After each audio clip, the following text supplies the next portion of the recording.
certain aspects of life demand male spaces where men can engage in a camaraderie that's unique to their gender. And one of these domains is the gym. In today's world, heading to a gym can sometimes involve navigating complex social dynamics. Waiting in line for a piece of equipment as a woman meticulously documents her workout or engages in lengthy discussions with her fellow female fitness enthusiasts can be a frustrating experience for men. It's situations like these that lead some societies to establish strict separations between men's and women's spaces. In many cultures, there's a growing call for gender-segregated gyms to address these concerns. The contention arises from behaviors that some perceive as causing disruptions to the gym's traditional atmosphere.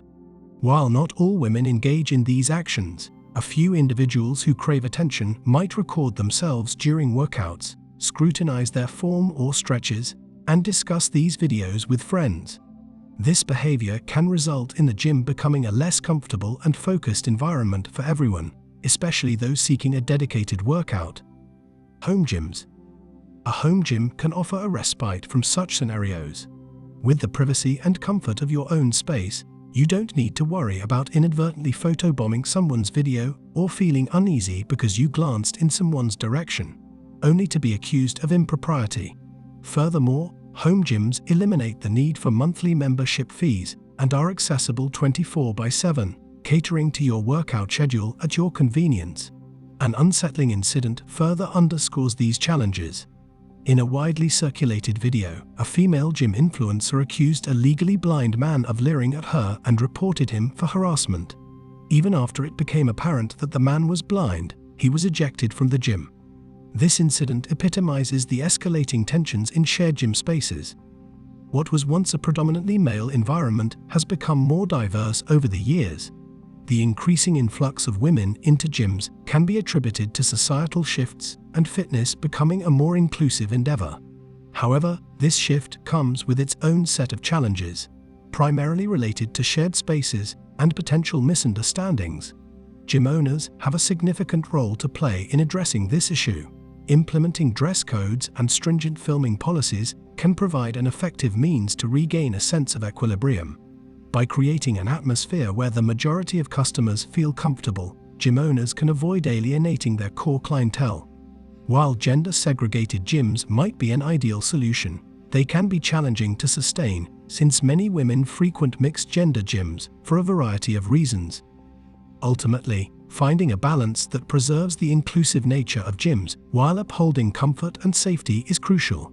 The rise of home gyms suggests that if the issues persist, men might increasingly seek alternative fitness solutions. The dynamics of gyms are evolving, and with the right measures and policies in place, these communal spaces can continue to thrive as inclusive and comfortable environments for all. Attention-seeking women. There appears to be no compelling reason for women to sport revealing exercise attire apart from seeking attention. Based on my personal experiences, I once had a friend who managed a gym and spa with segregated facilities for men and women, including locker rooms, equipment areas, steam rooms, bathrooms, showers, and saunas. Surprisingly, some women, dressed in extremely form-fitting workout attire, would venture into the men's equipment section without a clear intention to exercise. A few gentlemen even raised concerns about these women who often seemed to be merely loitering, obstructing their workouts, and attempting to engage in conversations. Their primary grievance was the disruption these women caused by being in their space, rather than any expression of attraction. This situation highlights an intriguing and somewhat hypocritical aspect of human behavior. Some women tend to get upset when they catch the gaze of a man they don't find attractive, but become alluring receptive to attractive men. The notion that people act first and then rationalize their actions is worth bearing in mind, particularly in this context. In reality, it's not a sustainable business model for gyms to maintain separate male and female facilities. A practical step could be to ban the use of cameras and videos in the gym, especially for personal and influencer purposes. While it's true that a minority of women have encountered creepy behavior, generalizing this to all men results in the majority of men taking precautions to avoid misunderstandings. Nevertheless, promoting respectful and dignified interactions among all gym goers should be the ultimate goal. Unfortunately, the behavior of a few women in gyms seems to negatively affect the majority of women who are open to being approached in person. For a man who presents himself well and is in decent shape, approaching a woman in person with a compliment can genuinely brighten her day, provided she is receptive. It's been my experience that many women express a preference for in-person approaches over online interactions via text or direct messages. Gyms are sanctuaries where people strive to better themselves, find solace, and even support one another when needed. This gym spirit, however, has been somewhat eroded by female influencers who aim to gratify their egos by broadcasting their workouts to the world, yet are quick to object when someone, particularly someone they don't find attractive, merely glances in their direction while recording their sessions. In these situations, the outcome often depends on the perceived attractiveness of the observer, which leads to the unfair labeling of some men as creeps. Are separate gyms the answer? Another perspective argues the opposite, suggesting that separate gyms, while seemingly ideal, are unfeasible for several straightforward reasons. Financially, the focus would likely be on creating male-only gyms, given the larger consumer base.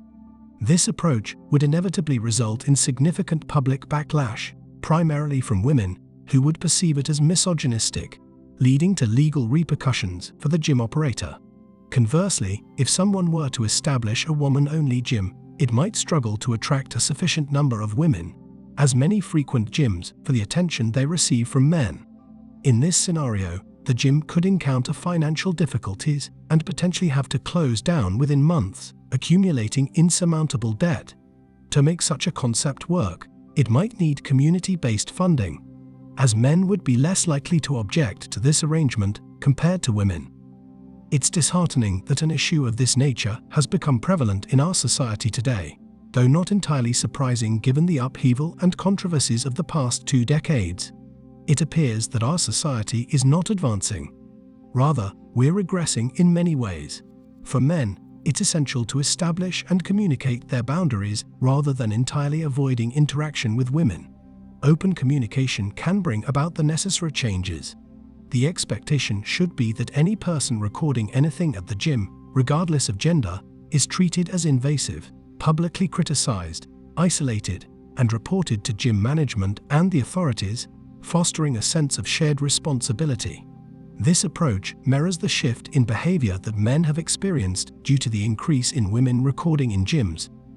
Alternatively, a group of men could collectively rent a space, purchase equipment, and establish an exclusive fitness club.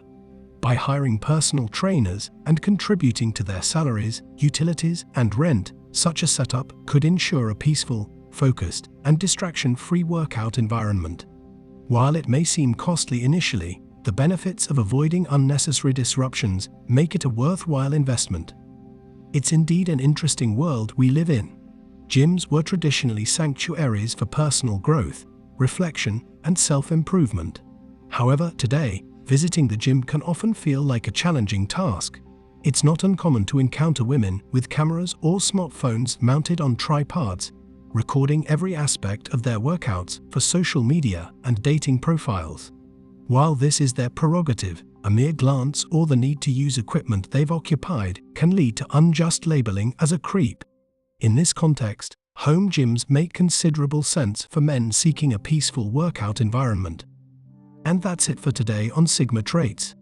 Make sure you hit that like button, smash that subscribe button, and don't forget to ring that notification bell so you can be the first to know when my new video drops.